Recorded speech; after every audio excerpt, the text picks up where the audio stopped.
नमस्कार मित्रांनो, आपल्या सर्वांचे मराठी मालिका या चॅनलमध्ये स्वागत आहे. ठरलं तर मग मालिकेच्या पुढील भागात आपल्याला पाहायला मिळेल की होळीचं दर्शन घेताना आता एक जळत लाकूड प्रतिमावर पडू लागतं. तर प्रतिमा आत्याचा जीव वाचवण्यासाठी आता सायली मध्ये पडते आणि ते जळतं लाकूड ती लांब फेकते. तर हा सगळा प्रकार बघून प्रतिमा जागीच बेशुद्ध होते. तिला हॉस्पिटलला नेल्यानंतर आता अश्विन म्हणतो की तिचं हिमोग्लोबिन कमी झालंय, त्यांना आता रक्त चढवायची गरज आहे.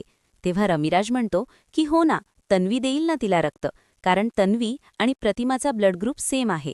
तर इकडे प्रियाने हे सगळं बोलणं ऐकलेलं असतं आणि ती लगेच तिथून पळून जाते, कारण तिला माहिती असते की आपलं पितळ आता उघड पडेल. तर इकडे आता अश्विन तिला फोन करण्याचा प्रयत्न करतो, पण ती फोनच उचलत नसते. त्यामुळे सायली म्हणते की मी ब्लड डोनेट करते. सायलीचा ब्लड ग्रुप मॅच झाल्याने अश्विन आता रविराजला म्हणतो की सायलीचा ब्लड ग्रुप ओ नेगेटिव्ह आहे आणि तो प्रतिमासोबत मॅच झालाय. तर अश्विनचं बोलणं ऐकून रविराज विचारात पडतो. तर मित्रांनो, येणाऱ्या पुढील भागामध्ये लवकरच सायली खरी तन्वी आहे हे सत्य आपल्याला पाहायला मिळेल. धन्यवाद.